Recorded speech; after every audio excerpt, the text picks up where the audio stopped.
Bienvenidos, para los que no me conocen, mi nombre es Andrea Barrera, yo soy consultora de marketing aquí en Pragma y hoy traemos un webinar súper especial. Se llama El poder de la ciencia de datos en estrategias de marketing, un tema que me apasiona y me encanta. Y está con nosotros Mauricio López. Él es estadístico de la Universidad Nacional y director de inteligencia de usuario en Pragma. Tiene más de 15 años de experiencia aplicando ciencia de datos a procesos de mercadeo y tecnología en marcas como Familia, Confama, Protección y Nutresa. Nos trae todo ese conocimiento el día de hoy, así que Mauro, te voy a dar paso. André, muchas gracias y bienvenidos a todos a este espacio. La idea hoy es que vamos a conversar un ratico sobre todo el tema de aplicación de datos a estrategias de marketing y cómo podemos, a partir, digamos, de esta ciencia de datos y de aplicaciones de metodologías, potenciar todo este tema y lograr campañas inteligentes y lograr conversiones y lograr que el negocio siempre vaya hacia arriba apalancado con los datos. Listo, entonces llamamos este webinar El poder de la ciencia de datos en estrategias de marketing, ¿cierto? ¿Qué vamos a hablar o por qué estamos aquí? Realmente hoy en día venimos hablando mucho del tema de ciencia de datos, Big Data, Business Intelligence, en todos los sectores económicos que encontramos, pero realmente marketing no es la excepción, pero aún existe mucho temor a tomar las decisiones de mercadeo basado en los datos. Hoy digamos que muchas compañías se quedan en aplicar datos para medir cómo nos fue, en definir los KPIs, y eso está bien, es una parte de esta ciencia, pero realmente existe todavía mucho temor a tomar las decisiones porque de pronto a veces perdemos el camino o queremos comernos el elefante entero y no irnos los masticando por pedacitos. Es algo de lo que queremos hablar hoy. ¿Qué vamos a hacer hoy? Vamos a hablar de las 5 del Big Data para comprender este concepto teórico, cómo aplica de una manera sencilla a todo el tema de mercadeo, y vamos a ir hablando de algunos casos, de algunas marcas para las que trabajamos aquí en Pragma, cosas que hemos hecho, y bueno, esperamos que al final tengan ustedes toda esa visión y se atrevan a decir, sí, me voy con todo el tema de ciencia de datos en mis estrategias de marketing como tal. ¿Qué pasa hoy? El mundo del mercadeo ya no basta con garantizar una buena experiencia de usuario, o sea, ya tenemos muy claro que desde las áreas de marketing tenemos que empezar a ofrecerle a los usuarios una buena experiencia. ¿Por qué? Porque el tema del Internet ha revolucionado demasiado el mercado y ya nosotros no tenemos, digamos, como antes el tiempo de irnos por una tienda, mirar, comparar, sino que cada vez más estamos siendo mucho más rápidos y más acelerados en el diario y en el día a día. Entonces, no solo basta con que garanticemos una buena experiencia de usuario.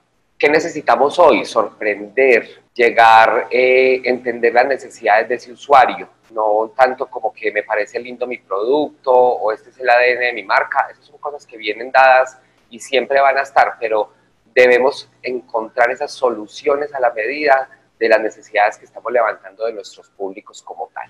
Entonces aquí les traigo como un datico de cómo está creciendo todo este tema de Big Data y ciencia de datos. Se estima que los ingresos generados por inversión en Big Data y analítica para el 2020 serán de 203.000 millones de dólares en Colombia.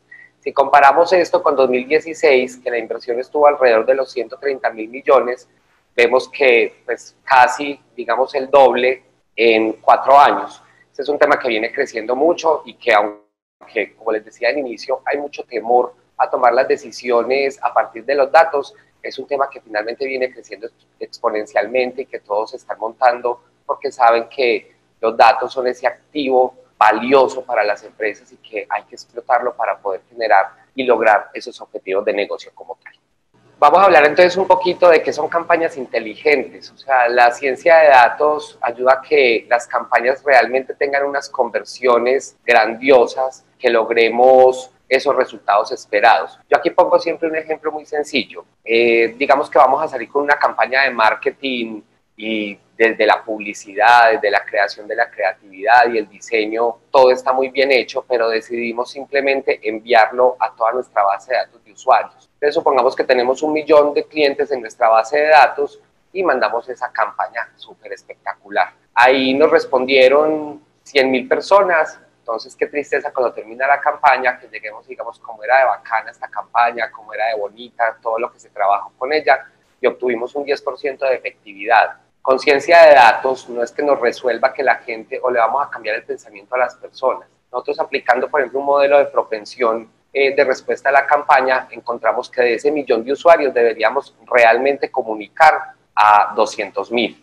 Listo, mandamos la campaña a esos 200.000 y nos contestaron o nos respondieron a la campaña los mismos 100.000 que hablaba en principio. Pero ¿qué cambia ahí? Ahí ya cambia que no es el 10% de efectividad, sino que fue el 50%. Entonces muchas veces también creemos que la ciencia de datos nos va como una brújula mágica, una varita mágica a cambiar los comportamientos de los usuarios y realmente no, realmente nos ayuda a encontrar ese camino de verdaderamente a quién debemos comunicar, en qué momento debemos comunicarlo, por qué canal, y así es que obtenemos esas mejores conversiones como tal.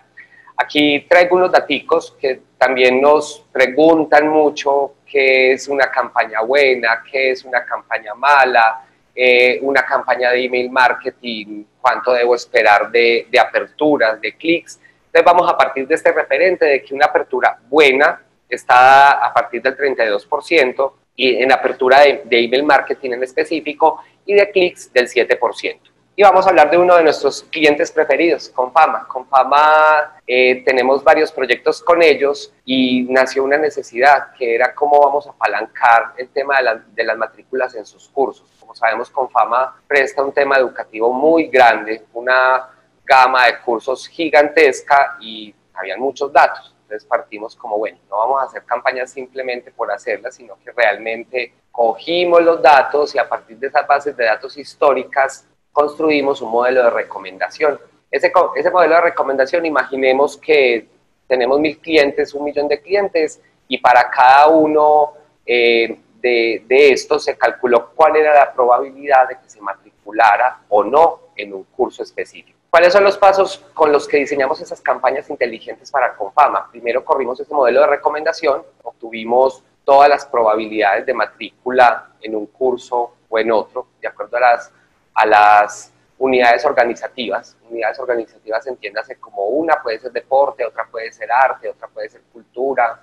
Luego clasificamos esas probabilidades. Este punto es súper importante de clasificar porque uno también, a veces cuando está trabajando en este tema de datos, uno dice, listo, tengo 1.000.000 de probabilidades, ¿qué hago con ellas? Entonces es entrar a clasificar en probabilidad alta de matrícula, media y baja. Luego analizamos esas características de esas personas, o sea, no es solo tener la probabilidad, sino entender si son hombres, si son mujeres, cuántos llevan con la caja de compensación, qué tanta frecuencia han hecho en las matrículas.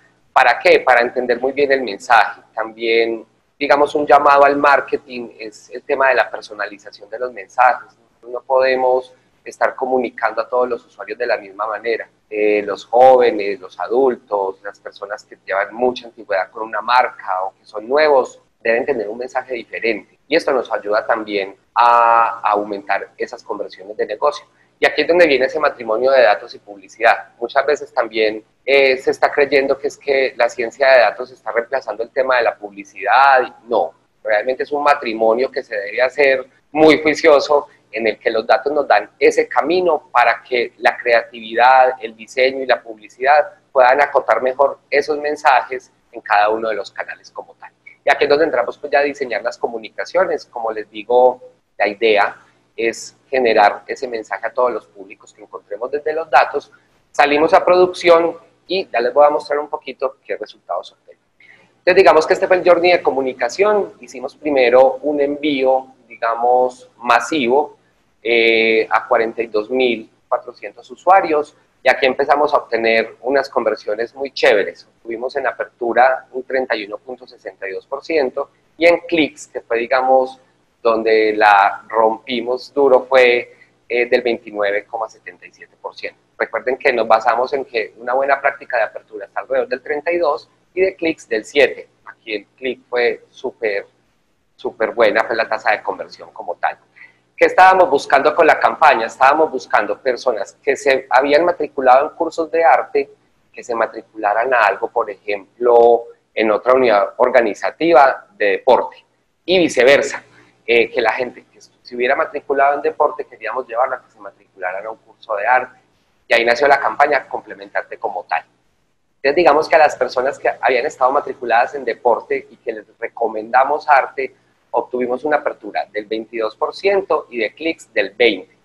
Pero no nos quedamos simplemente en el clic, nos fuimos a un tema de, bueno, ¿y cuántas personas cliquearon el enlace para ir a inscribirse a esa matrícula? Y de las personas que nos cliquearon, de los 1.467 que cliquearon, generaron 1.210 sesiones, que representa el 82%. O sea que fueron unas conversiones inmediatas porque encontramos ese grupo pequeño. Fueron 31.000 personas con probabilidad alta de que ya habían hecho deporte y se iban a matricular en un curso de arte. Si miramos las conversiones del otro lado, personas que habían hecho arte y les recomendamos una matrícula en deporte, aquí comunicamos 9.700 usuarios y obtuvimos en apertura un 42.64%. Miren que fue 10 puntos más de lo que recomienda HubSpot como una buena práctica de apertura. De esos que nos abrieron, los clics fueron del 20.21% y de esa gente que le dio clic o interactuó con el mail, generaron el 89%, generó una sesión en el sitio de Confama para matricularse.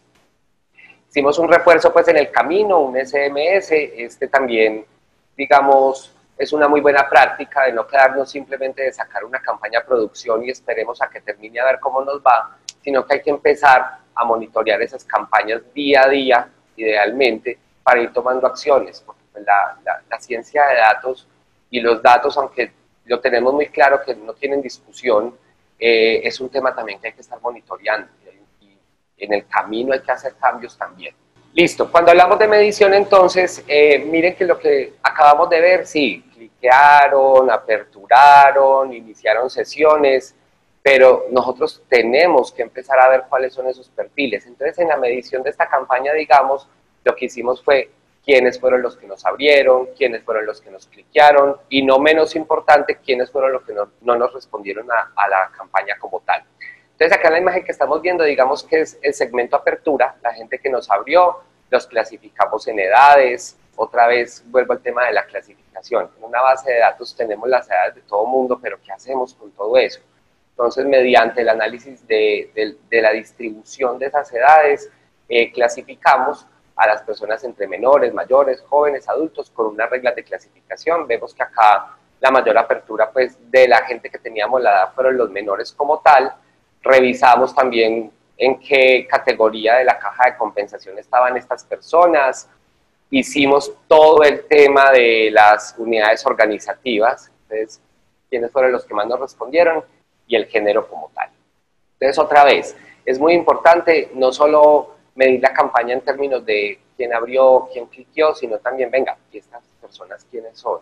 Y eso se vuelven insumos para las áreas de marketing muy grandes, porque en la medida que uno empieza a ahondar sobre esos públicos y sobre esas personas, es que empieza a madurar, digamos, su estrategia de marketing, no solo a nivel de datos, sino a nivel de cuál es ese mensaje que debemos dar, por qué canales debemos activarlos, en qué momentos, en qué horas, cuánto debe durar una campaña, y así la vida, digamos, se nos va volviendo más fácil, menos subjetiva y mucho más objetiva como tal.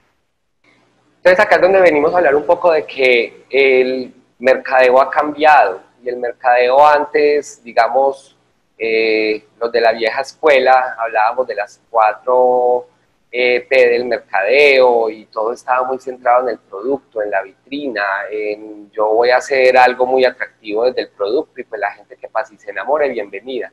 Pero con todo este boom del internet, digamos que ya el mercadeo no está centrado en el producto ni en las hipótesis o ideas de la marca. Hay que entrar a entender al usuario, y el usuario es el que, una vez lo entendamos y lo estudiamos, el usuario es el que nos da los lineamientos de yo necesito un producto con estas características. Entonces, digamos que hoy el marketing, ¿a qué le está apuntando mucho de la mano de este tema de la ciencia de datos? A personalizar marketing, que es un poquito lo que acabamos de ver con el ejemplo de Confama de la campaña.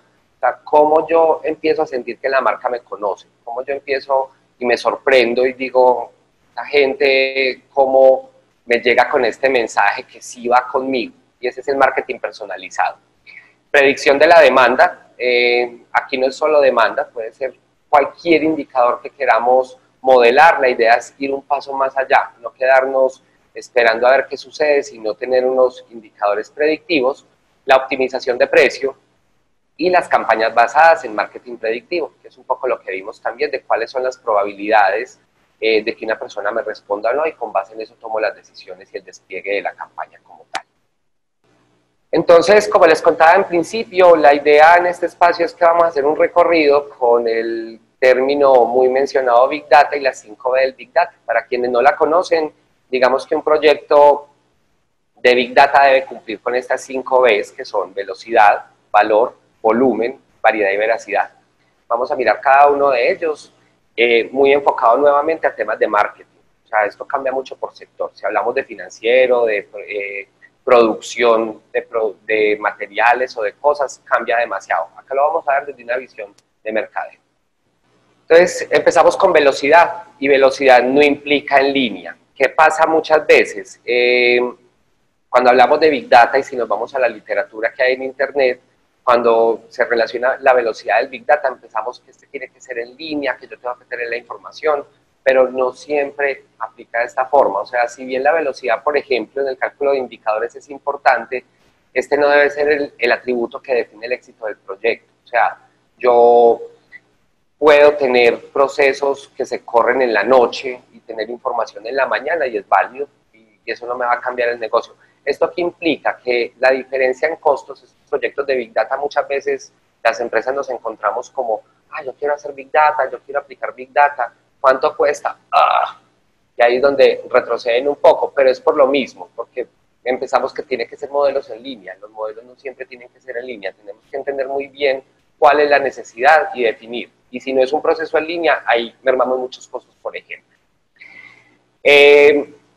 Yo pongo mucho también el ejemplo de la velocidad, yendo un poco en contra del tema de en línea, cuando decimos, bueno, para obtener los indicadores o resultados de una campaña o de un proceso de mercadeo, necesitábamos 3 personas que saquen los Excel de allí, que saquen los Excel de acá, mientras construyen, mientras muelen, y obteníamos resultados en 3, 5 días, por ejemplo, o incluso en 15, ¿no?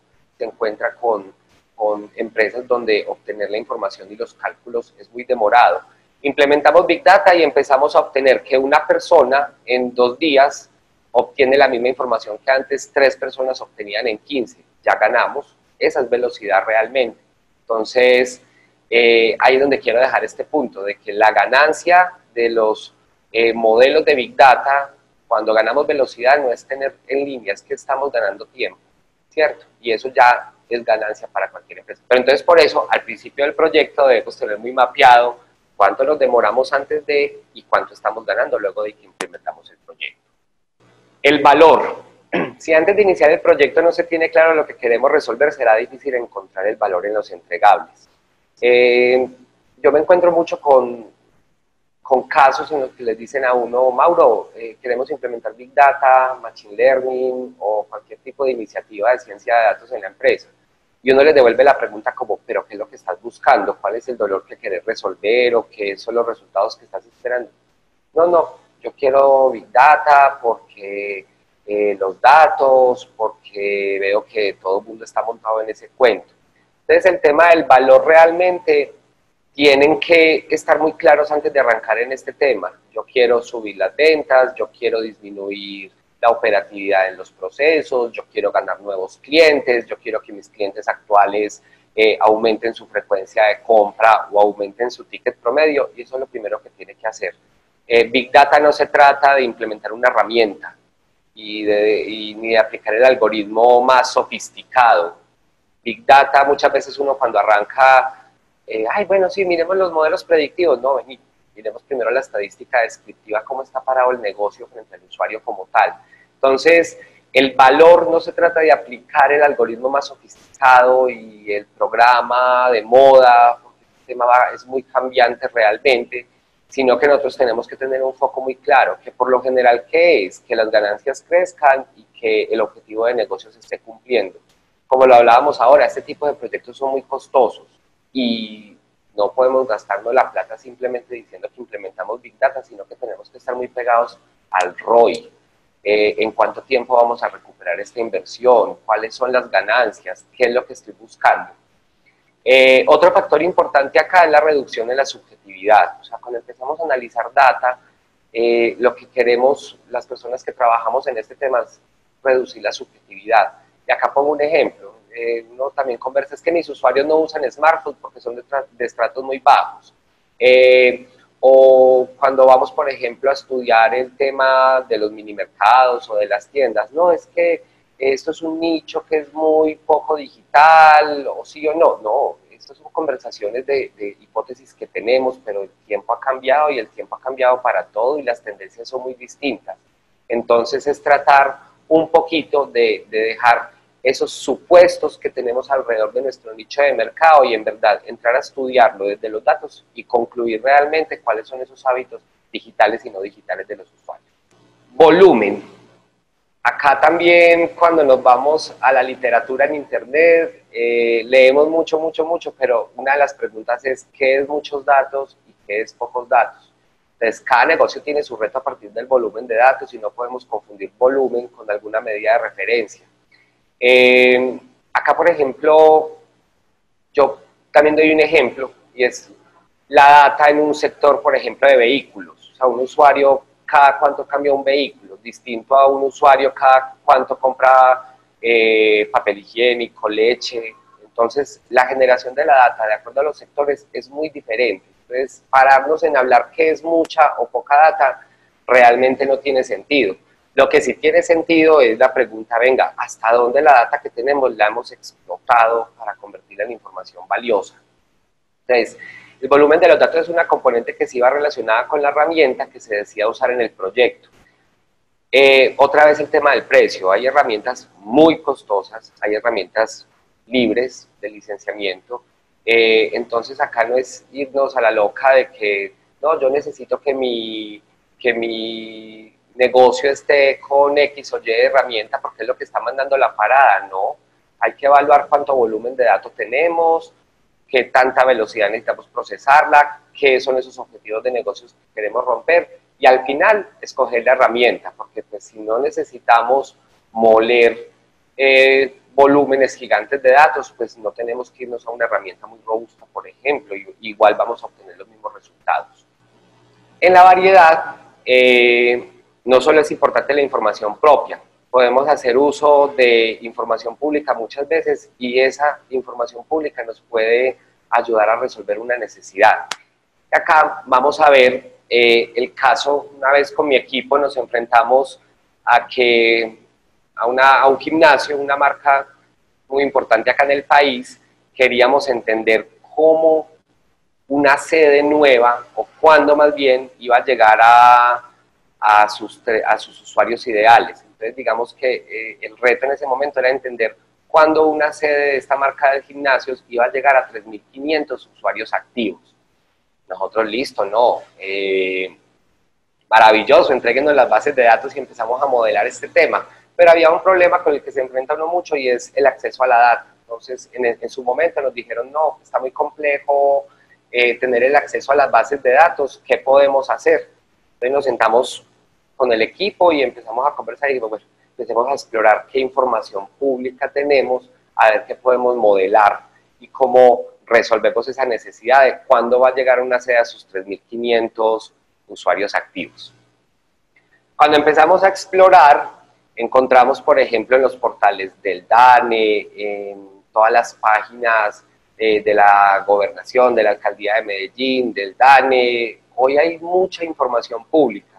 Y encontramos, por ejemplo, con los simuladores del DANE, que teniendo la dirección de la sede, podíamos entender cuánta gente había alrededor, cuántos habitantes habían alrededor en un radio de 1.000 kilómetros a la redonda.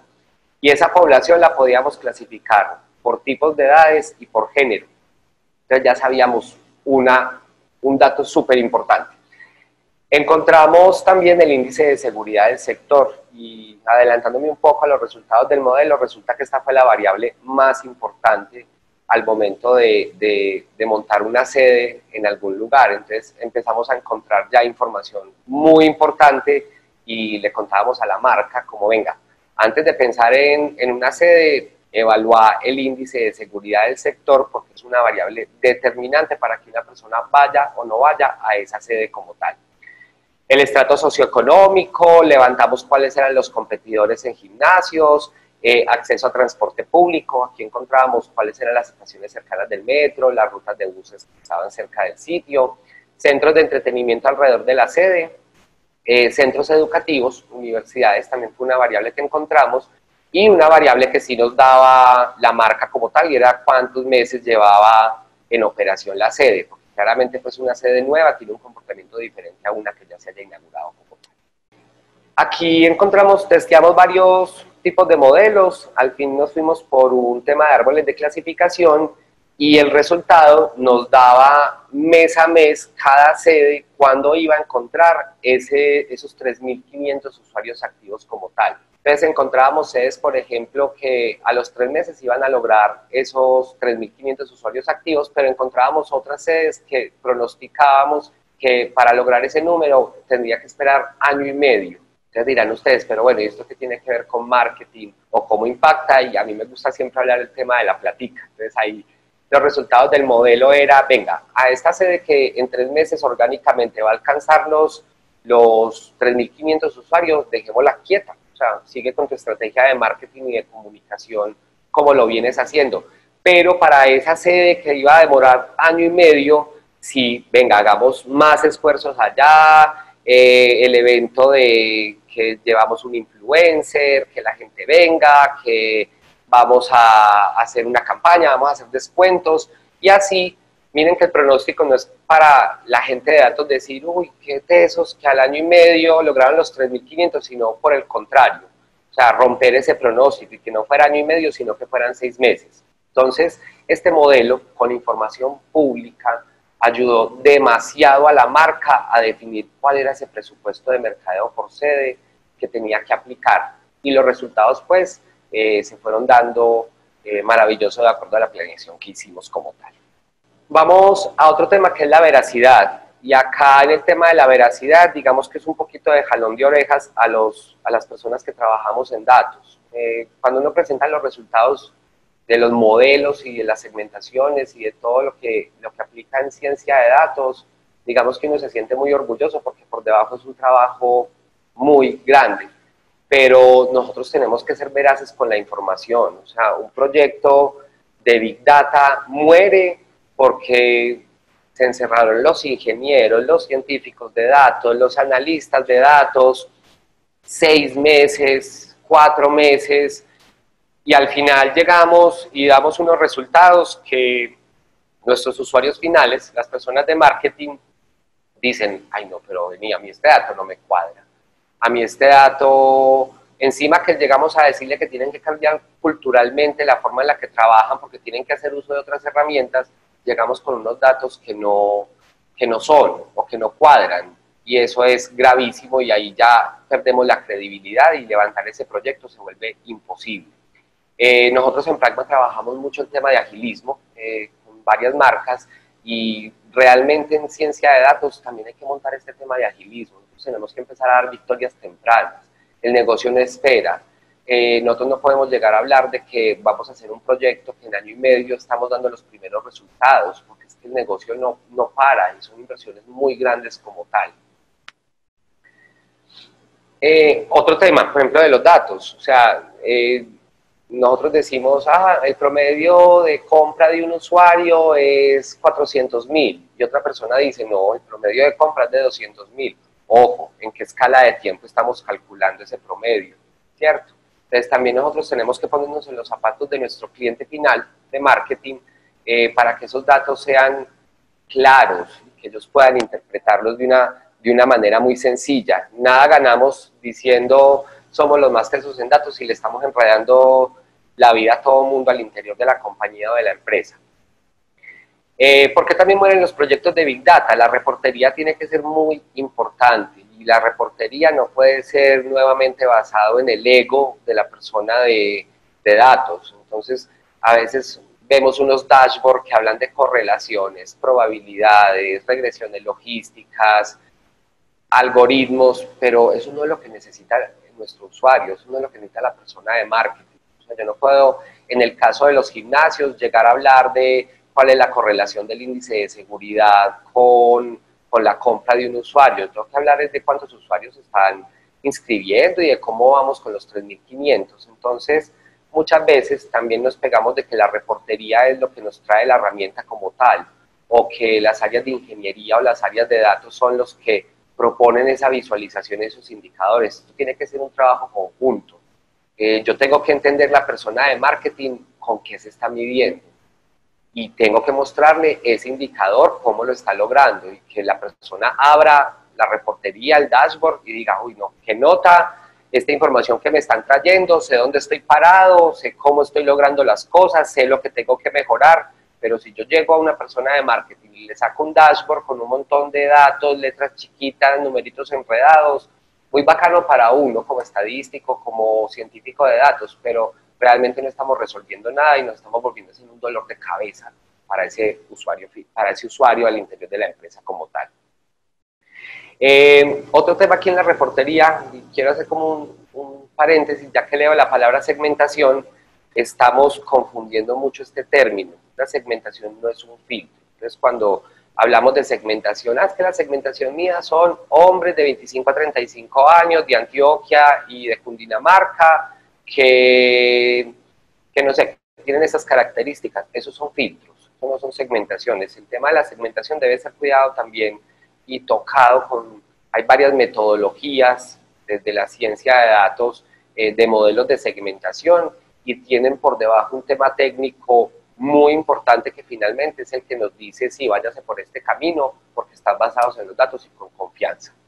Listo. Porque mueren también los proyectos de Big Data, por lo que les digo, la veracidad es muy importante. Entonces, resulta que antes de que iniciáramos con el proyecto de Big Data, la data estaba desde 1999 hasta el 2018, ¿cierto? Y con base en esa data era que se calculaban los indicadores. Resulta que llegamos, los científicos de datos implementamos los modelos y decidimos que la data ya no iba a estar desde 1999 porque tenía muy mala calidad y nos fuimos, hicimos un corte desde 2002, por ejemplo.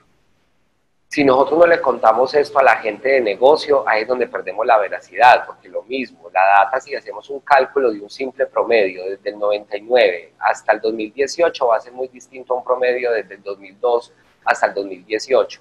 Y esas son las cosas y las responsabilidades que nosotros, las personas que trabajamos con datos, tenemos que contarle a nuestro cliente al interior de la compañía, porque entonces, claro, llegamos con un dato distinto.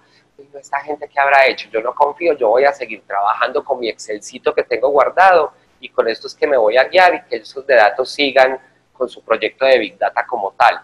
Entonces hay que tener mucha claridad cuáles son los cortes de los datos, cuáles son los procesos de validación que se están haciendo y cuáles son y cómo estamos haciendo esos cálculos como tal. Vamos a hablar un poquito ahora de la relación del e-commerce con todo esto que venimos hablando de las campañas inteligentes y las campañas de marketing.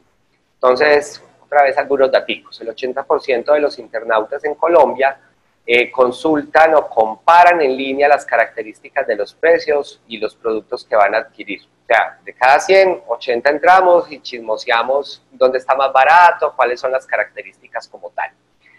De estos internautas, digamos que el 19% compra y paga directamente en línea, mientras que el 17% lo hace como para pagar una vez reciba su producto como tal.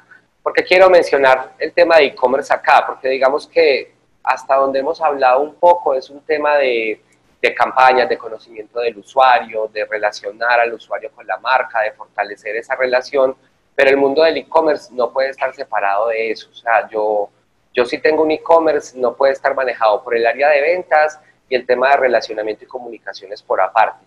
Yo tengo que entender esos dos mundos y relacionarlos. ¿Para qué? Para generar más venta y más compras en los usuarios como tal.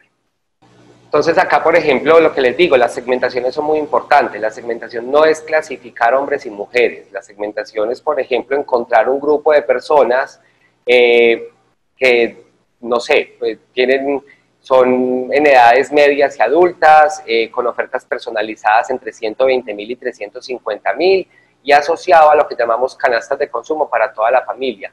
Yo no puedo, hay marcas muy grandes, por ejemplo, que mandan hoy 20% de descuento en la tienda y vas a entrar al 20% de descuento y para comprarte algo, no sé, el precio, una compra mínima sería de 300.000 y digamos que esa persona compra en promedio 100.000 pesos. ¿Qué oferta es esa para esa persona? Ninguna. O sea, si yo compro alrededor de 120.000 pesos, debería llegarme una promoción alrededor de ese precio y decir, bueno, aplicando el cupón vas a gastarte 80.000 o 70.000. Y esa es la percepción que uno realmente recibe como promocional. Pero si yo le mando a todo el mundo el mismo promocional, pues mucha gente va a quedar frustrada porque no está viendo realmente la promoción como tal. Entonces acá vemos otro grupo que sería que a este grupo la comunicación debe estar dirigida a personas adultas con ofertas personalizadas entre los 70 y los 100.000 pesos y asociado a la canasta de consumo para toda la familia. Estos son modelos de propensión a la compra y modelos de recomendación, otra vez en qué, basados en el entendimiento del usuario y en la personalización de la comunicación. Bueno, vamos al espacio de preguntas entonces, que se nos fue súper rápido este tiempo. Iniciemos con la pregunta que nos envía Laura Marulanda. Ella nos dice, ¿qué herramientas podemos usar para tendencias y predicción de datos? Listo. Bueno, gracias por la pregunta. Otra vez, más que la herramienta, es juiciosos hacer ese inventario de qué datos tenemos, si vamos a hacer predicciones y si contamos con los históricos como tal. Por lo general se recomiendan 3 años de históricos para poder dar una predicción con buena calidad. En herramientas muchas, está por ejemplo gratuitas, está R, Python, que ahora está moviendo demasiado pues, en el mercado y se está mencionando demasiado, que son herramientas gratuitas. De IBM también pues, encuentras que ya son pagas, SAP HANA ahora también viene con unos módulos muy grandes. Pero yo más que la herramienta, vuelvo e insisto, es miren la información que hay, levanten la información, miren la calidad que tiene la data y a lo último piensen en la herramienta. Pero hay muchas libres. R, por ejemplo, y Python, digamos que son gratuitas, son muy buenas opciones para predicción. Gracias, Mauro. Bueno, Mabel nos pregunta, Mabel Díaz, ¿qué manera hay de garantizar la calidad de la data? Listo. Para garantizar la calidad, súper buena pregunta. Hay que calcular unos indicadores. Te voy a dar un ejemplo muy sencillo. Digamos que para garantizar que un mail esté limpio o no, pues hoy existen las herramientas que verifican que el mail exista, pero digamos que no tenemos presupuesto para eso. Calculamos otra variable con una regla muy básica, por ejemplo, que es que el mail como mínimo contenga una arroba y un punto, ¿cierto? Eso es una regla aritmética que corremos sobre el mail y que vaya generando una variable diferente donde los que cumplan, que tienen arroba y punta, lo marcas con 1 y los que no los marcas con 0. Ahí empiezas, por ejemplo, a limpiar el mail. Con el celular, por ejemplo, para Colombia, definimos una regla muy sencillita, que inicie en 3, que la longitud del celular sea igual a 10. Si cumple estas dos condiciones, lo marco como 1, si no como 0. Al final, miren qué sencillo es, sumar unos en cada una de esas columnas y ese es el indicador de calidad del mail y el indicador de calidad del celular. Perfecto, aquí Estefan Romero vuelve y nos pregunta, entonces creo que les podemos como dar un poquito de profundidad y dice, ya definida y revisada la data, ¿qué clase de herramienta utilizan ustedes para realizar estrategias de marketing?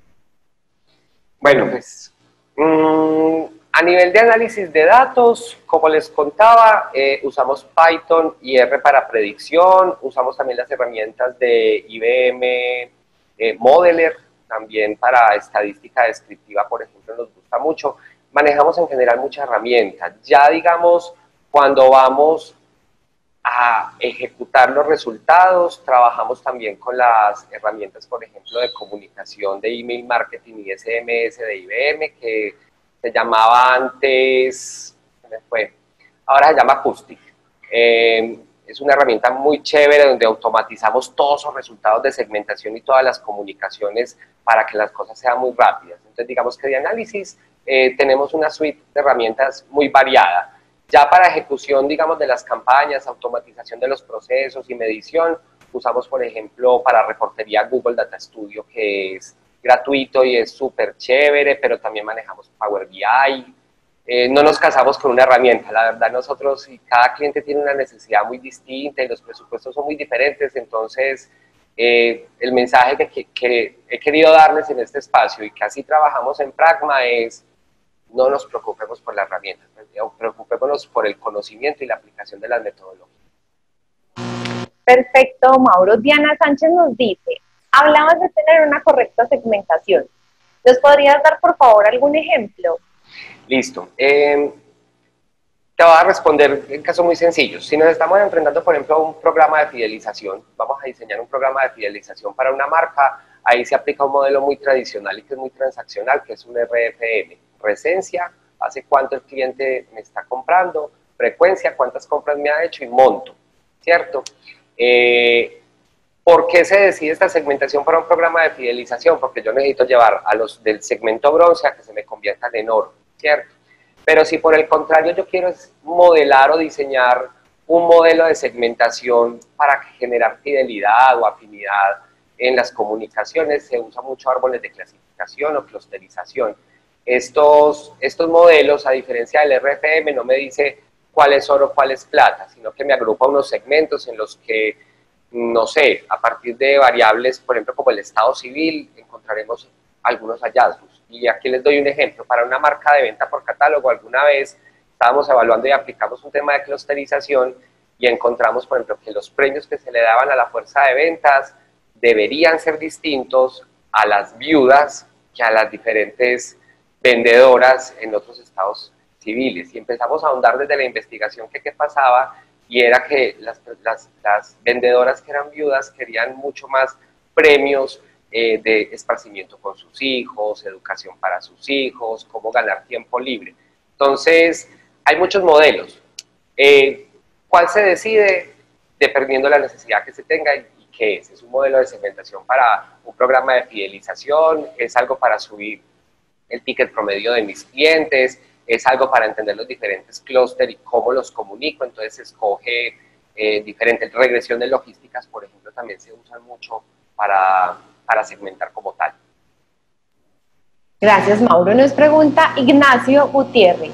Mauricio, ¿cómo podemos unificar la ciencia de datos con datos cualitativos como entrevistas, salidas de campo, workshops? ¿Qué estrategia ha utilizado Pragma involucrando estos dos mundos? Listo, acá, no, me encanta esa pregunta porque no hemos hablado de ese tema. En nuestro equipo tenemos también personas, psicólogos, sociólogos, que hacen todo este trabajo cualitativo.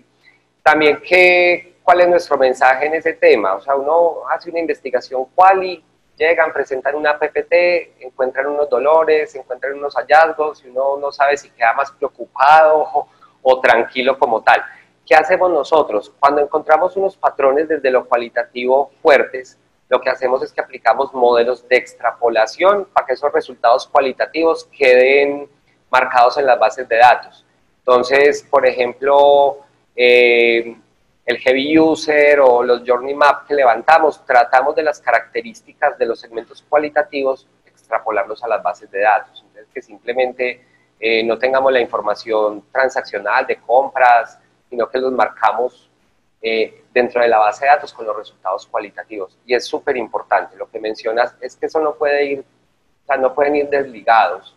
Si yo por un lado estoy haciendo investigación y por otro lado estoy haciendo ciencia de datos, estoy reprocesando y estoy perdiendo todo el poder que se puede explotar de la combinación e integración de esos dos conocimientos o frentes de estudio del usuario. Gracias, Mauro. Nos pregunta entonces por aquí Sebastián Londoño. ¿De qué manera puedo generar victorias tempranas pensando en el tema del agilismo en un proyecto de ciencia de datos que puede tomar mucho tiempo en el desarrollo de sus etapas? Hay que hacer una planeación. O sea, definitivamente hay que alinear antes de arrancar un proyecto de datos con las expectativas, los alcances y las dificultades. Entonces, las victorias tempranas es hacer microexperimentos. O sea, uno no puede prometer que va a empezar con un proyecto de Big Data y va a resolver todos los dolores. No, involucren las personas, no se encierren los de tecnología y los de datos a hacer un proyecto de Big Data a puerta cerrada. Hablemos con la gente de negocio, hablemos con los estrategas, hablemos con los creativos, hablemos con los diseñadores, entendamos cuáles son esos dolores y esas necesidades que ellos tienen y a partir de eso prioricemos. Muchas veces, para mí una victoria temprana es hacer el análisis descriptivo inicial, con unos hallazgos bien bacanos y que las conclusiones sean muy orientadas a esas necesidades que el equipo plantea. Ya con eso, tranquilos, pueden empezar a testear cosas, a hacer experimentos, a hacer campañas, mientras las personas de datos ya por debajo entran a la parte fuerte de predictiva, proyectiva, y esa es, digamos, una forma muy bacana de dar victorias tempranas a los clientes, a los usuarios. Mabel Díaz, ¿qué tan permeadas están las empresas en Colombia en el uso de ciencia de datos para el diseño de sus estrategias?